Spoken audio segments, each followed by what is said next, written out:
Bueno, vamos a continuar con el Bhagavad Gita, el capítulo 2. La semana pasada terminamos el 69 y vamos a continuar con el verso 70, que dice así: la persona que no se perturba por el incesante fluir de los deseos, que entran en ella como los ríos en el océano, el cual, aunque siempre se está llenando, permanece calmado, es la única que puede encontrar la paz, y no el hombre que se esfuerza por satisfacer dichos deseos. En el significado decimos que acabamos de recibir una invitación a reflexionar sobre la naturaleza de los deseos y cómo pueden perturbar nuestra paz interior. Cuando estamos constantemente buscando satisfacción en los deseos materiales y tratamos de perseguirlos sin cesar, nos encontramos en un inevitable estado de inquietud y agitación. En cambio, cuando podemos mantenernos serenos y desapegados de los resultados de nuestros deseos, encontramos la verdadera paz. La imagen del océano inmutable a pasar del flujo constante de los ríos es profundamente evocadora y repetida a la humanidad una vez tras otra en diferentes filosofías y literaturas. La metáfora refleja una enseñanza universal sobre la verdad, la serenidad y el autocontrol. En el estoicismo encontramos una enseñanza similar sobre la importancia de permanecer imperturbable ante los deseos y pasiones, aceptando la vida tal como es. La tranquilidad en medio de las tormentas de la vida es una clave para la sabiduría estoica. Las enseñanzas cristianas también pregonan la autodisciplina, la moderación y el control de los deseos terrenales, la paz divina que supera todo entendimiento y la firmeza y calma en medio de las tormentas son temas recurrentes en la Biblia. En Filipenses 4:11 el apóstol Pablo dice: he aprendido a contentarme cualquiera que sea mi situación. Además, la literatura occidental ha utilizado la metáfora del océano para simbolizar la naturaleza eterna y la profundidad del alma humana, como en Moby Dick de Herman Melville. La confluencia de estas ideas en diferentes culturas y tradiciones demuestra la universalidad de la enseñanza contenida en el texto que comentamos. La metáfora del océano calmado, inmutable y profundo profundiza la sabiduría, la paz y la serenidad que vienen de un profundo autocontrol y comprensión de uno mismo.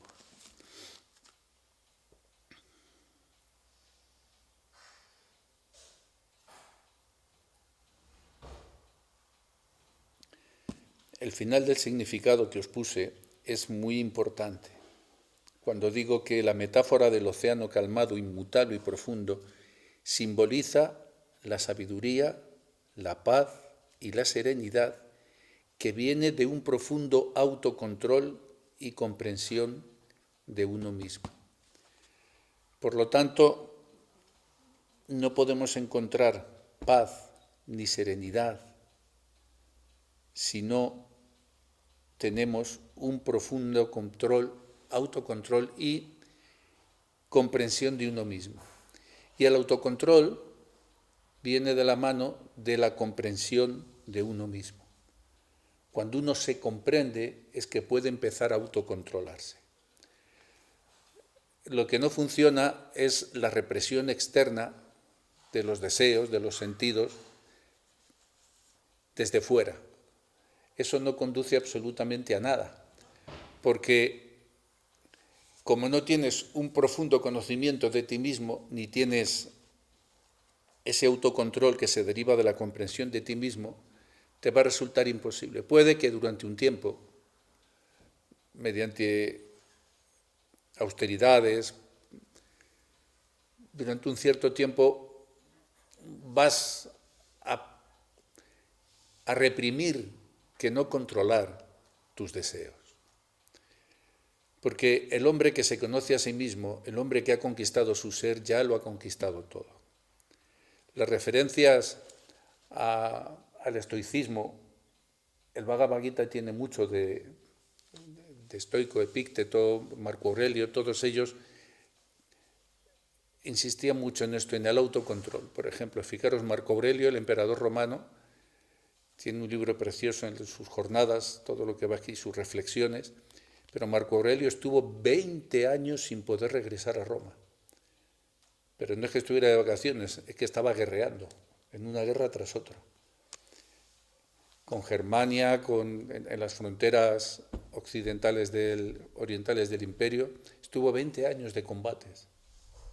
Y él iba en primera línea, ¿no?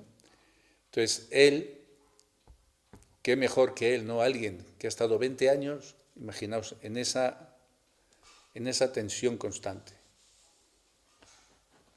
en ese peligro continuo. Porque además, siendo el emperador, pues obviamente todos los bárbaros, total, trataban de emboscarle, trataban de llevarse el vellocino de oro, ¿no? El trofeo preciado, ¿no? De la cabeza del emperador. Y sin embargo, él, en mitad de esos 20 años de guerras para consolidar las fronteras del imperio, él escribió las obras filosóficas absolutamente maravillosas. Y él conservó la templanza en mitad de todas las agitaciones. De hecho, hay un episodio que estuvo a punto de costarle la vida, porque tuvieron que cruzar el Rin por una parte congelado, el río estaba congelado. Y los emboscaron cuando estaba justo cruzando el río, ¿no? Imagínate que... Y el tío, con una calma fría impresionante, consiguió proveer a los soldados con chinchetas, con arreglar la caza para que se agarraran al hielo, y cuando pensaban que los tenían, pues resulta que consiguió cruzar el río y le dio la paliza del pulpo a la noche siguiente. Entonces, imagínate, te ves en esa, ¿no? Y estuvo a punto, porque él estaba en mitad del río, congelado, cuando sufrieron el ataque.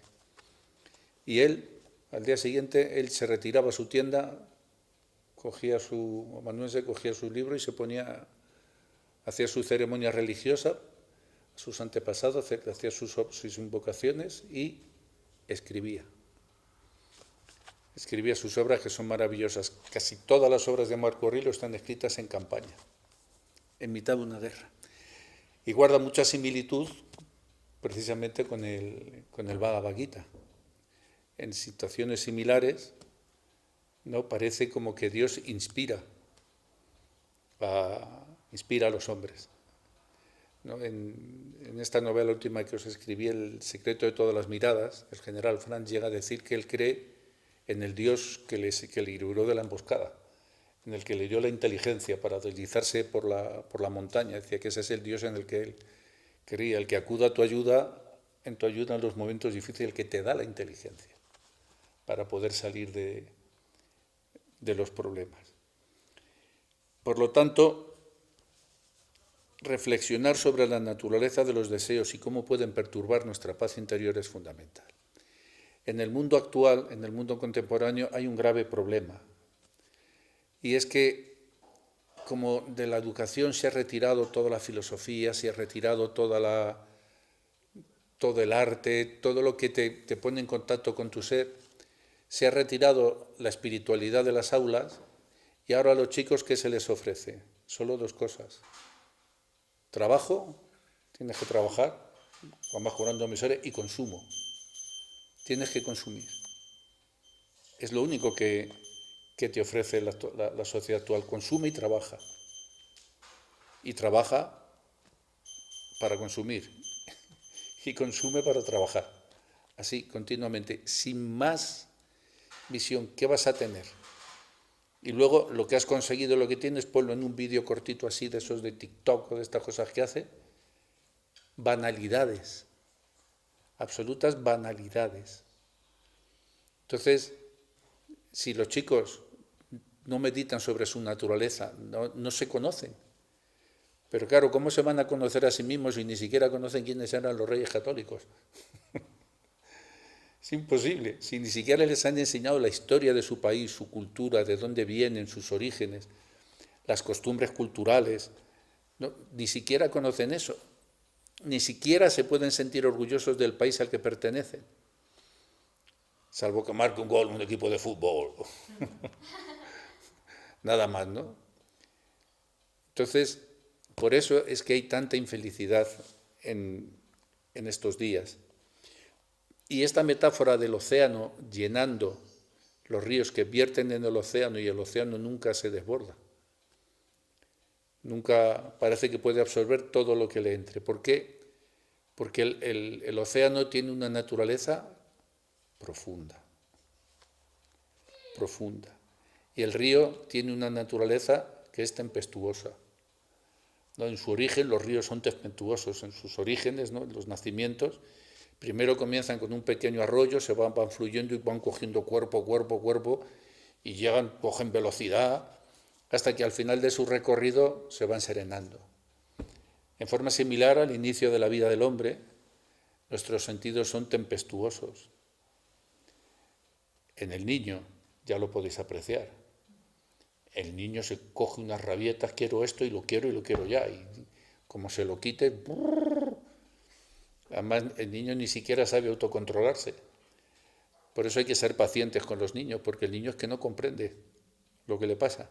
Entra en ira, ¡guau!, con la misma, y no se sabe calmar, porque no conoce su naturaleza. Y entonces se enfrenta a estos problemas. Pero ya desde el nacimiento eres tempestuoso, no en los sentidos. Cuando eres niño juegas, te subes, bajas, te tiras al suelo, te destrozas las rodillas, te vas. Luego vas creciendo, ¿no? Y te viene el primer amor y te crees que te vas a morir porque tu primer amor no te correspondió, porque Lupita te miró mal, o Manolito, ¿no? Y entonces todo es un drama, porque no controlas, ¿no? Y el primer amor en los adolescentes, son más pequeños, ¿veis? Todo es dramático, ¿no? Y luego uno va creciendo, va madurando, y entonces el río comienza a sosegarse, ¿no? Y en la madurez, digamos que es como el río que lleva corriente, pero se utiliza para el regadío. Entonces ya del río ya puedes pescar en él, puedes obtener frutos, puedes usarlo para regar la tierra. Y entonces, en forma similar, el hombre cuando debiera de alcanzar la madurez en esa forma, después de haber sido educado en el autoconocimiento progresivo, entonces en esa madurez es que produces tus frutos, ¿no? Te dedicas a la actividad intelectual, formas tu familia, tienes tus hijos y ya tienes otra proyección de vida, sirves a otros. Por eso la familia es muy buena, es una escuela de servicio. La vida en pareja o ocuparse de otros siempre es mucho mejor porque te ayuda a dejar tu ego, a dejar de ser tú el centro. Cuando cuidas de otros, la atención se desplaza de ti, de tu egocentrismo, se desplaza hacia afuera. Y eso es muy importante. Y luego, si has hecho bien las cosas, si has ido cultivando tu espíritu de forma sosegada en la vejez, pues llegas como el río que entra mansamente en el océano. No veréis ningún río que se vuelca tempestuosamente, ¡ah!, entra así en el océano. Y el océano lo absorbe con serenidad, con tranquilidad. En nuestra vida tenemos que tratar de tener esta mentalidad, la del océano. No dejar que las cosas que nos vienen, que nos fluyen de forma más agitada o menos, nos desborde. Cuando te dejas desbordar, estás perdido. Mirad, hablando del autoconocimiento, si nos referimos al punto de vista material, en verdad, este cuerpo es un universo de átomos, es lo que es este cuerpo. Vivo dentro de un universo de átomos, que es este cuerpo, que a su vez es un átomo en el universo.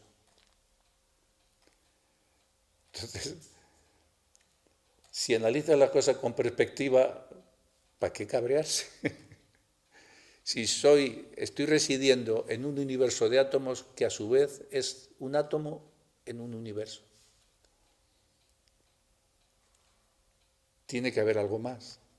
Sócrates decía que la virtud era superior a la, decir, lo contrario a la virtud, pues sería pues eso, la falta de virtud, ¿no? La maldad, si quieres, ¿no? Entonces, siendo la virtud superior a la maldad, porque es superior, cualquier persona que analice, no hace falta ser un religioso, pero si tú pones en una balanza qué es la virtud frente a qué es la maldad, ¿no? Evidentemente el valor superior es la virtud. Cualquiera que lo analice con detenimiento se da cuenta que la virtud siempre es superior a la maldad. Sin embargo, parece o pareciera que en este mundo lo que predomina es lo contrario, ¿no? Parece que lo que predomina es la maldad, ¿no? Las guerras que sufrimos, las hambrunas, ahora está la cosa otra vez caliente, ¿no? Lo podemos ver, ¿no? Europa no ha conseguido tener paz en... Nunca ha pasado un siglo sin una guerra Europa. Nunca. De una u otra forma siempre ha habido una. En todo el mundo en general, no solo en Europa. Y el que no tiene una guerra declarada contra otro país, que aún así las ha tenido, tienes tu propia guerra interna. En Estados Unidos mueren 15.000 personas al año por arma de fuego. En el Barranco del Lobo España perdió 9.000 soldados en un día, que fue la derrota más grande que hemos sufrido, pero imagínate, los americanos tienen un Barranco del Lobo todos los años, con más víctimas. O sea, tienen el Barranco del Lobo y el desastre de Anual casi juntos, todos los años. ¿Te puede decir que su país no está en guerra? Mentira. Está sufriendo las mismas consecuencias. Así que si la virtud es superior a la maldad, tendrá que haber a la fuerza un lugar, un reino donde la virtud sea plena. Porque siendo superior no puede ser subyugada. Lo que es superior no puede ser subyugado por lo inferior. El agua puede remover el aceite, puede agitarla, puedes tener, pero al final el aceite se separa del agua, porque sus naturalezas son distintas. El agua al final queda en un sitio y el aceite en otro. Así pues, Sócrates decía que tiene que haber una esfera, tiene que haber un lugar donde la virtud sea predominante. Y tiene que ser un sitio real, porque si la virtud existe en este mundo, se manifiesta es porque tiene que provenir de algún sitio, tal y como la luz se manifiesta aquí, porque proviene del sol, las cualidades tienen que venir manifestadas de algún sitio. Porque si coges una piedra, tú la miras y dices, a ver, piedra, filosofa un poco, ¿no? Hazme poesía, o háblame de las virtudes teologales, o dime, el pedrusco no te va a decir nada. Entonces, si nuestro cuerpo, y estamos hechos de los mismos átomos, estamos constituidos por los mismos átomos que la piedra, ¿de dónde me viene la virtud? ¿Y de dónde me viene la propensión a la maldad? ¿De dónde me viene el pensamiento? ¿Y de dónde me viene el pensamiento trascendente? Porque vale, el pensamiento normal, si eres muy materialista, dices, bueno, pues tienes que comer, al final tu mente evoluciona para buscar un bocadillo donde sea, ¿no? Para buscar la comida, ¿no? O el refugio, dice, bueno, vale, pero ¿y de dónde me viene la poesía? Yo por mucho que recite Espronceda, el estómago no se me llena. Entonces, ¿para qué quiero eso? Si es por la mera conservación de la materia, si es por la mera conservación de la especie, ¿para qué nos sirve la poesía, el arte, la literatura, la música, las artes escénicas, tantas cosas maravillosas que el hombre es capaz de crear? ¿Para qué? La pintura, la arquitectura, la escultura, ¿no? Nada de eso tendría sentido. ¿De dónde viene? ¿Por qué esta piedra hambrienta, este pedrusco hambriento, se ha puesto a componer poesía, a componer música? Así que, en algún sitio, de alguna manera, el reino de la virtud tiene que estar. Y si uno se autoconoce, entonces toma contacto con la manifestación del reino de la virtud que está en su corazón. Y entonces se da cuenta que el mal es temporal y que el bien siempre permanece. No hay que desesperar, aunque aparentemente diera la impresión.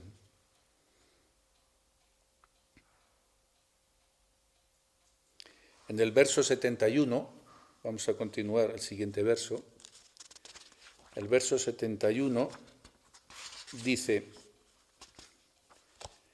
solo puede encontrar la verdadera bienaventuranza la persona que ha renunciado a todos los deseos de complacer los sentidos, que vive libre de deseos, que ha renunciado a todo sentido de posesión y que está desprovista de egoísmo. Se nos describe una visión de la bienaventuranza alcanzada a través de la renuncia, la libertad de los deseos sensuales y la ausencia de egoísmo y posesión. Nos habla sobre la importancia de renunciar a los apegos materiales y egoístas como un medio para alcanzar una verdadera felicidad y plenitud. Mientras estemos arraigados en los deseos y en la búsqueda de placeres sensoriales, estaremos atrapados en un ciclo de insatisfacción y sufrimiento. Todo lo anterior implica soltar la identificación con las cosas materiales y reconocer que la verdadera riqueza y felicidad no se encuentra en las posesiones externas, sino en el interior de uno mismo. En el cristianismo, la idea de renunciar a los bienes mundanos y vivir una vida de humildad y servicio a los demás es central. En Mateo 6, 19, 21, donde Jesús dice: no hagáis tesoros en la tierra, donde la polilla y el orín corrompen, y donde los ladrones minan y hurtan, sino haceos tesoros en el cielo, donde ni la polilla ni el orín corrompen, y donde los ladrones no minan ni hurtan, porque donde esté vuestro tesoro, allí estará también vuestro corazón. Las enseñanzas de Jesucristo en el Sermón del Monte reflejan este espíritu de desprendimiento y amor altruista. En el budismo, la eliminación del deseo y el egoísmo es parte fundamental del camino hacia la iluminación. La cuarta noble verdad enseña que seguir el noble óctuple sendero lleva a la extinción del sufrimiento, que se origina en el deseo. La filosofía estoica también aboga por una renuncia a los deseos y la aceptación de la vida tal como es. La ataraxia, este es un concepto muy importante en el estoicismo, la ataraxia, que es la imperturbabilidad. La ataraxia se logra a través de la comprensión y aceptación de la naturaleza de las cosas. Por último, en la literatura contemporánea, autores como Henry Thoreau, en Walden, ha explorado la idea de la simplicidad voluntaria y la vida libre de apegos materiales como un camino hacia la auténtica felicidad y realización. Por tanto, aquí contemplamos una verdad universal sobre la bienaventuranza que se encuentra en la renuncia, la simplicidad y la ausencia de egoísmo. La sabiduría contenida en estas palabras se ha reflejado a lo largo de los siglos, desde que fueron pronunciadas por Krishna en diferentes formas a través de diferentes tradiciones y pensadores, y sigue siendo relevante en la búsqueda contemporánea del significado y la felicidad genuina. Hoy en día, el mensaje del Gita está más vivo que nunca y es absolutamente necesario para cualquier sociedad. La ataraxia es muy importante, este término griego. La ataraxia es muy hermosa porque fijaros lo que os explico en el significado. Se logra a través de la comprensión y aceptación de la naturaleza de las cosas. De la naturaleza de las cosas. Y esto es fundamental, porque no hay cosa que pueda obrar en contra de su naturaleza. No hay cosa que pueda obrar en contra de su naturaleza, de la naturaleza que ha adquirido.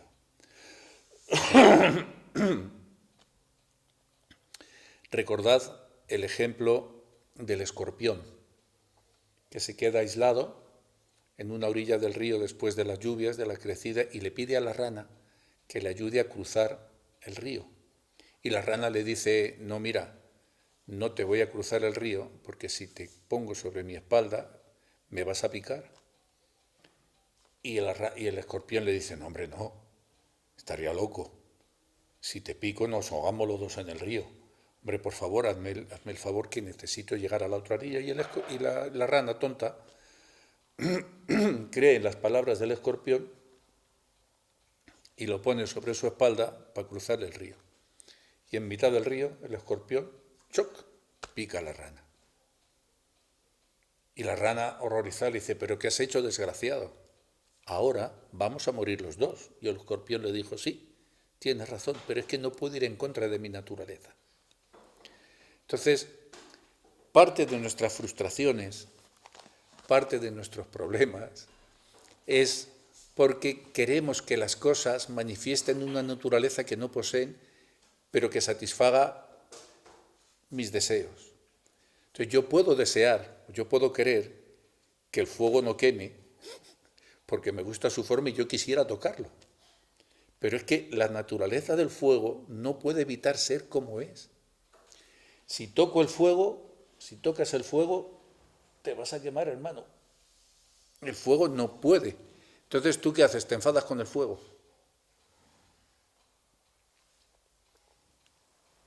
No, este fuego asqueroso que no me deja tocarlo.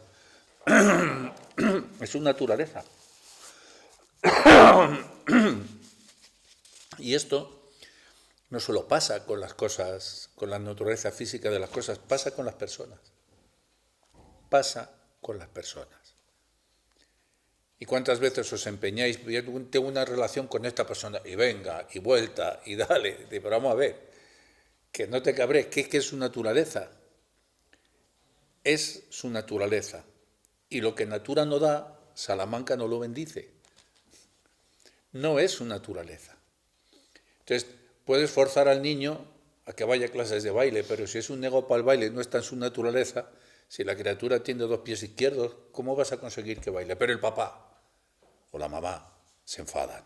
No, porque yo quiero que mi hijo sea bailarín, o sea pianista, o sea abogado, ¿no? Entonces no es su naturaleza, no es su naturaleza. Entonces no podemos pedir cosas que son contrarias a la naturaleza de la persona que está allí. Puedes ayudar a esa persona, sugerirle los problemas que le está generando su propia naturaleza, pero eso se deriva del autoconocimiento. Es la propia persona con su autoconocimiento quien tiene que llegar a ser consciente de qué naturaleza tiene, qué clase de naturaleza está generando, está teniendo. Tú le puedes ayudar, le puedes servir, le puedes sugerir, pero no trates de obtener de él algo que no está en su naturaleza. Porque hasta que el cambio de la naturaleza no se produzca, no te lo va a poder dar. Y si te lo da, va a ser hipócritamente. No va a ser algo que te han dado amorosamente o desinteresadamente, va a ser con duplicidad. Entonces a lo mejor va a decir, vale, te doy esto, pero a cambio de esto otro. ¿No? Como la abuela que quería tener un hijo sacerdote para poder llevar la voz cantante en el rosario. No porque el niño fuera a ser sacerdote, sino porque a mí me conviene que sea sacerdote y así yo en la iglesia destaco más. ¿No? Puedo llevar la voz cantante en el rosario. ¿No? O si el papá es un futbolista fracasado que no ha podido, pues a toda costa le mete al niño el balón hasta en la sopa. Tienes que ser futbolista porque te ha dicho tu padre. No está en su naturaleza. Pero en esta sociedad moderna, a diferencia del mundo antiguo, no exploramos la naturaleza de las personas. Y a partir de la revolución industrial, peor. Porque la revolución industrial lo que quiere fabricar es un modo de que todo el mundo sea trabajador en la cadena de montaje.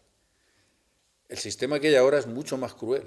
Aunque os parezca increíble, en el siglo XVI, en el siglo XVII, en el siglo XIV, la gente tenía mucho más tiempo para pensar. Mucho más tiempo. Porque no había la actividad febril industrial. Y entonces el campo tiene sus estaciones. Y cuando era tiempo de barbecho, no podías hacer nada. En invierno no puedes trabajar la tierra. Entonces la gente en invierno, ¿qué hacía? Pues quemaba sarmientos en la hoguera, contaban historias a los abuelos, cuidaban de los animales, eso sí, ¿no? Cuidaban a lo mejor de las tierras que no estuvieran tal, pero no puedes hacer nada. Y luego sí, venía una época de trabajo, ¿no? De cosecha, de siembra, trabajabas en la siembra y trabajabas en la cosecha, en la transformación, pero en medio. Por eso las festividades de Ceres, que son las vírgenes de agosto que se celebran en la tradición cristiana, vienen de ahí. Entonces el culto a Ceres, cuando recogías la cosecha, había pasado el gran esfuerzo, y ahora ¿qué es lo que venía? La celebración, la fiesta, ahora toca hacer el pan. Y cuando necesitabas algo, ¿quién te lo hacía? El artesano. Y las comunidades eran autosuficientes, los artesanos eran los que proveían, los que no trabajaban en el campo, proveían a los demás de los útiles que necesitaban.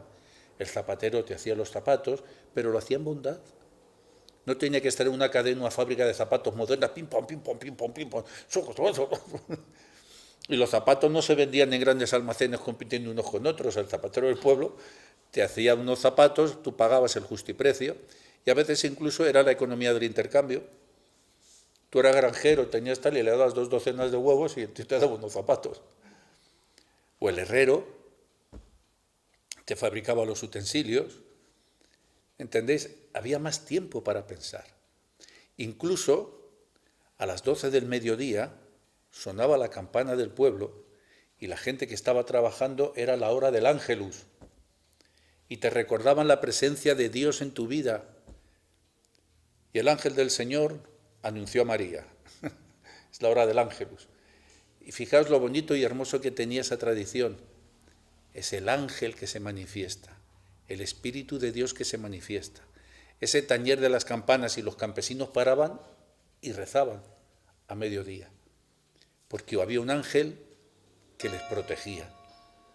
Celebraban la buena nueva de que el Señor te estaba recordando que el Señor vino para liberarte. Ahora estás haciendo este trabajo duro, estás en el campo fatigado, tienes tal, pero acuérdate que el ángel del Señor anunció a María, que el Señor vino para traerte la libertad. Todas esas cosas, ese alto en el camino, ahora sí se para fumarse un truja, se van a la calle cuando no se puede fumar, hago un ate, me salgo afuera a la calle a fumar un cigarrillo, a tomarme un café rápido, ¿no? Pues tiene la oficina, va, me voy a desayunar, adiós, fulano, pum, pum, ¿no? Y si es en un ministerio ni te cuento, ¿no? Se queda vacío todo y la gente haciendo cola y los otros están allí. Hemos cambiado el ángelus por ahora del cigarrillo. Y cuando sales a tomar algo, no has hecho un paréntesis para recordarte tu vida espiritual, has hecho un paréntesis para almorzar. Y se van al bar y se meten un bocadillo de morcilla con un chato vino o con 2. Esto lo podéis ver en los poligoneros, ¿no? Así, tal, no ve la gente que... Y luego, claro, va todo el mundo con unos panzones. Van todos enfermos de la tiroides. Más bien es de lo que comoides, no de lo que tiroides. Entonces, todo este reposo sosegado de la vida se ha perdido. Por eso, Krishna en este verso te está diciendo que no atesores. Eso no significa que ahora me siento debajo de un árbol y me van a caer el maná. Significa, y luego Krishna más adelante en el Gita te lo va a explicar, que no puedes ser feliz si comes muy poco o si comes demasiado. Si duermes muy poco o si duermes demasiado. Krishna y después Buda también te lo enseña, la vía de en medio. Sé moderado. Consigue lo que necesites para tener una vida tranquila, pero no sobrealimentes necesidades que ya están cubiertas, que eso es lo que hace la sociedad moderna. Sobrealimentas necesidades que ya están cubiertas. Siempre es más, más, más. Si ya está cubierto. Hay una escena muy graciosa, en todos lados hay mensajes muy, muy buenos.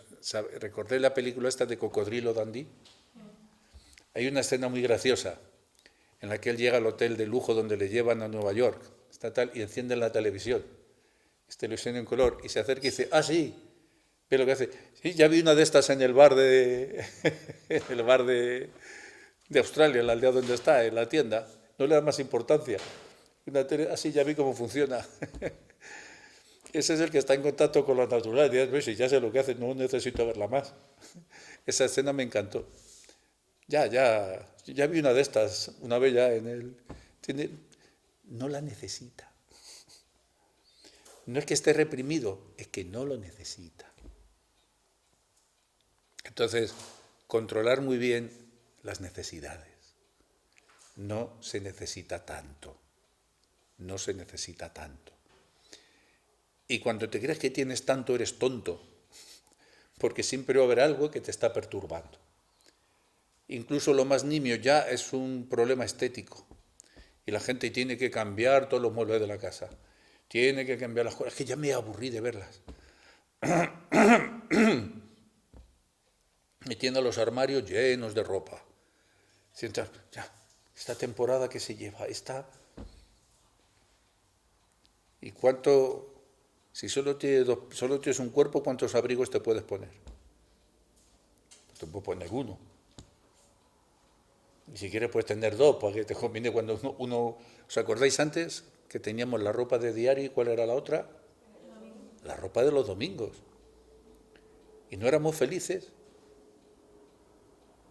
Teníamos la ropa de diario, vamos al colegio con lo mismo y luego la ropa de los domingos.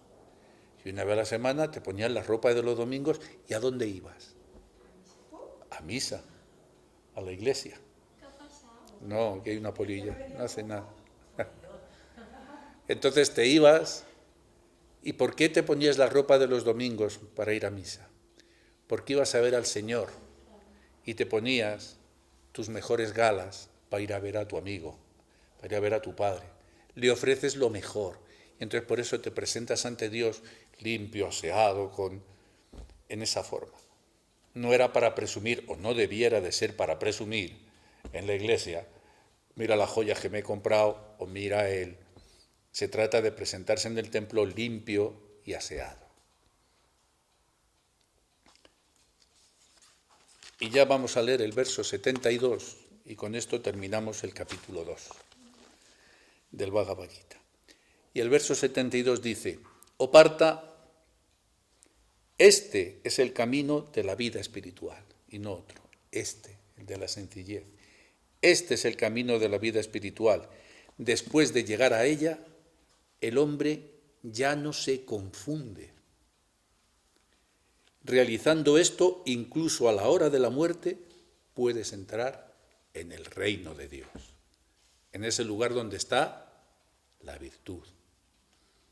El verso nos resume una enseñanza espiritual profunda que abarca, este último verso 72, hace un compendio, hace un resumen de todo el capítulo.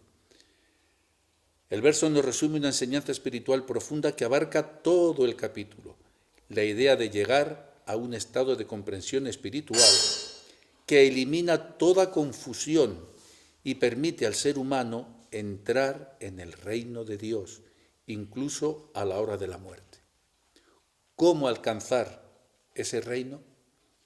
En el cristianismo, por ejemplo, la fe y la obediencia a los mandamientos de Dios permiten a los creyentes obtener la salvación y entrar en el reino de los cielos. La preparación para la muerte y el juicio es un tema recurrente en las enseñanzas de la Iglesia.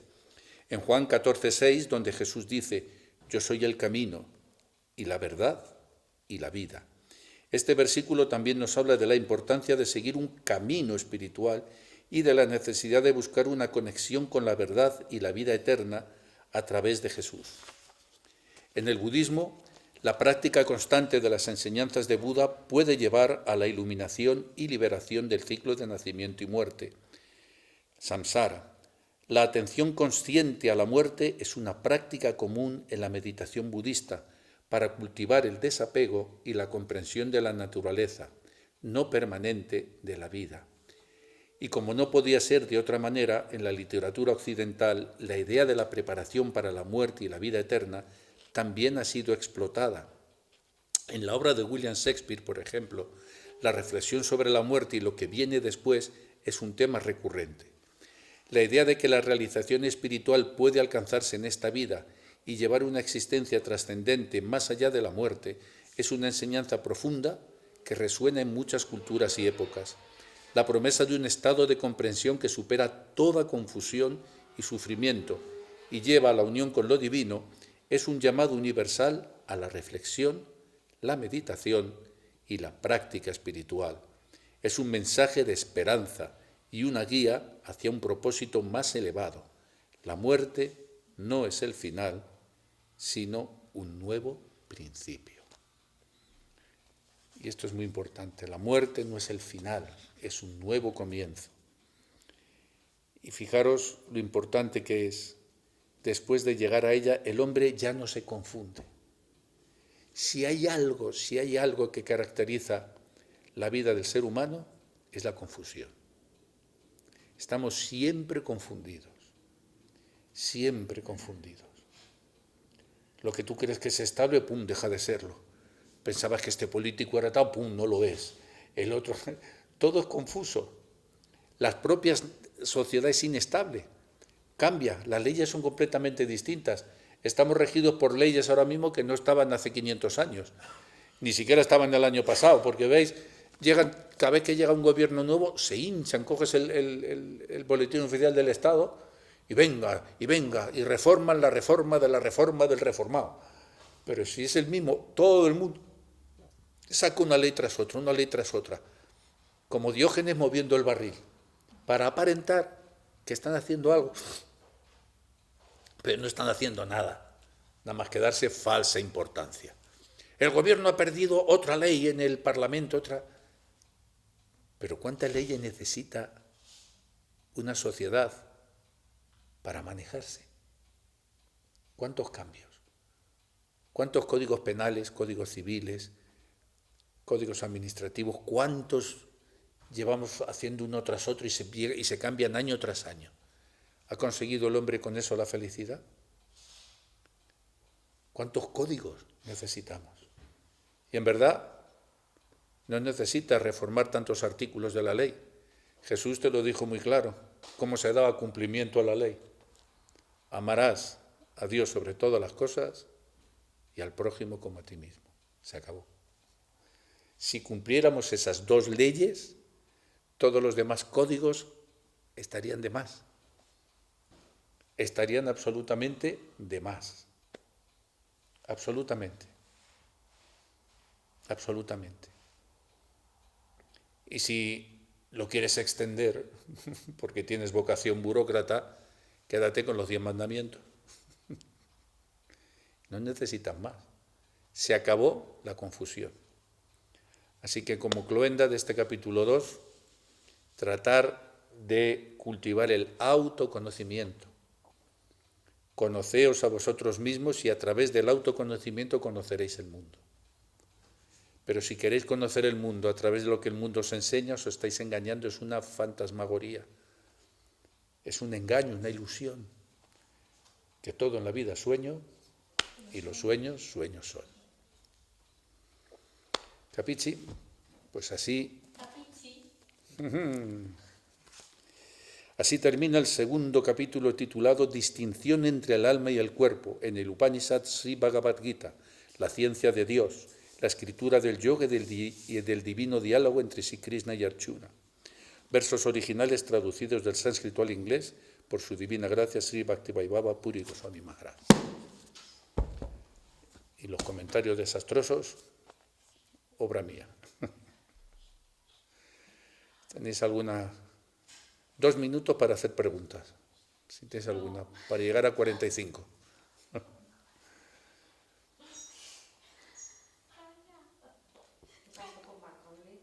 ¿Qué? Pues nada, Marco Aurelio volvió a Roma y fue uno de los mejores emperadores. Y le sucedió su hijo Cómodo, que tampoco fue mal emperador, a pesar de lo que dicen en la película de Gladiator, que no tiene nada que ver.